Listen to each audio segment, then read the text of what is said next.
मधुमक्खियाँ यानी कि बीज हमारे सर्वाइवल के लिए बेहद ज़रूरी हैं और अगर सारी मधुमक्खियाँ अर्थ से गायब हो जाए तो वैश्विक तबाही मच सकती है। हाजिर हैं हम अजब गजब टेक का एक और एपिसोड लेकर, जिसमें हम बात करने वाले हैं कि अगर सभी मधुमक्खियाँ अर्थ से गायब हो जाए तो क्या होगा।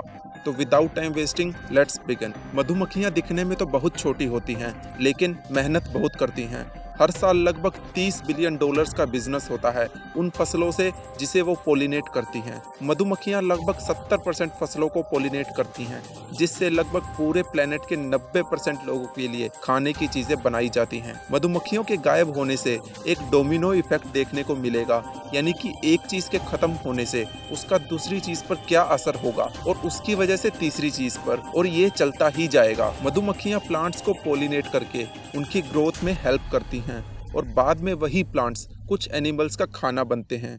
और अगर एनिमल्स का प्राइमरी फूड सोर्स ही खत्म हो जाएगा तो आप अंदाजा लगा लीजिए क्या होगा। तो इससे नॉन वेज खाने वाले लोगों का क्या होगा, और इसके अलावा उन बर्ड्स का क्या होगा जो अपने खाने के लिए मधुमक्खियों पर ही निर्भर हैं। ऐसा माना जाता है कि पूरी मानव जाति 4 साल में ही इस प्लेनेट से खत्म हो जाएगी। सो अगली बार जब कभी भी मधुमक्खी आपके पास आए तो उसे मारने से पहले 2 बार सोच जरूर लेना। मधुमक्खियों के गायब होने से इसका एग्रीकल्चर, एनवायरनमेंट, क्लोथिंग और पूरी मानव जाति पर क्या असर पड़ेगा, आइए जानते हैं। मधुमक्खियाँ पूरी फूड चेन को बनाए रखने में अहम रोल निभाती हैं।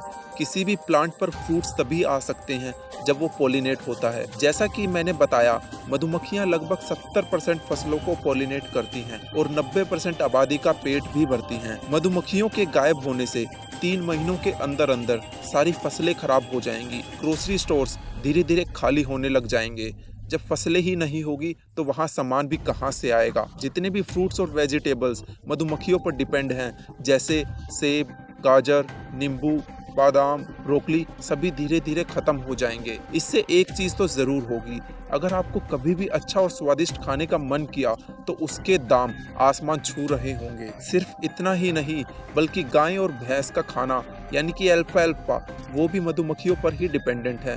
तो सोचिए, अगर उनके पास खाने के लिए ही कुछ नहीं होगा तो दूध और उनसे बनी चीजें कहाँ से होंगी। आप लोगों को धीरे धीरे कनेक्शन दिखने लग गया होगा कि कैसे पूरी फूड चेन मधुमक्खियों पर डिपेंडेंट है। 6 महीनों के अंदर अंदर सभी लोग गेहूं बाजरे की खेती करने लग जाएंगे, क्योंकि उनके लिए मधुमक्खियों की जरूरत नहीं होती। लेकिन आप कब तक रोटी और ब्रेड खा सकोगे? जब ये सब चीजें नहीं होगी तो इसका असर हमारी हेल्थ पर पड़ेगा, क्योंकि ज्यादा न्यूट्रिशियस खाना ना मिलने से हम लोग बीमार पड़ जाएंगे और मेडिकल फैसिलिटीज के भी दाम आसमान छूने लगेंगे। मधुमक्खियों की वजह से लगभग हर साल एग्रीकल्चर फील्ड में 200 बिलियन डॉलर्स का कारोबार होता है। ये सुनकर आपका पसीना तो नहीं आया ना? क्योंकि ऐसा हो सकता है कि जो शर्ट तुमने पहनी हो वो तुम्हारी लास्ट शर्ट हो। यूनाइटेड स्टेट्स ऑफ अमेरिका पूरे वर्ल्ड में सबसे ज्यादा कॉटन को एक्सपोर्ट करता है और एक साल में लगभग 25 बिलियन डॉलर्स का बिजनेस करने के साथ साथ 2 लाख लोगों को रोजगार भी देता है। और अगर हम बात करें कनोला ऑयल की, जो कि खाना बनाने में यूज होता है,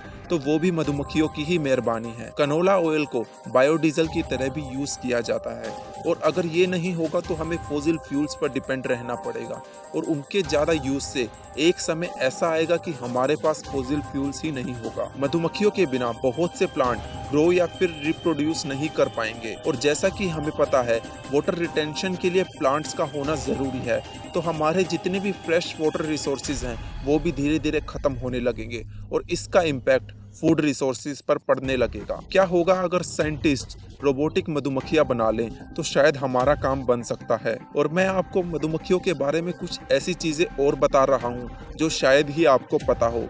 हनी बीज का साइंटिफिक नेम एपिस मेलिफेरा है। मधुमक्खियां ही केवल ऐसे इंसेक्ट्स हैं जो हमारे लिए खाई जाने वाली चीजों को प्रोड्यूस करने में हेल्प करती हैं। मधुमक्खियों की एक कॉलोनी में लगभग 20,000 से 60,000 हनी बीज होती हैं और एक रानी मधुमक्खी भी होती है। रानी मधुमक्खी लगभग 5 साल तक जीवित रह सकती है। मधुमक्खियों की हर एक कॉलोनी की एक अलग स्मेल होती है, ताकि उसके बाकी की मधुमक्खियां उन्हें पहचान सके। हनी बीज डांस के थ्रू एक दूसरे से कम्युनिकेट करती हैं। तो दोस्तों, आज की वीडियो में बस इतना ही, और आपकी क्या राय है इसके बारे में हमें कमेंट करके जरूर बताना।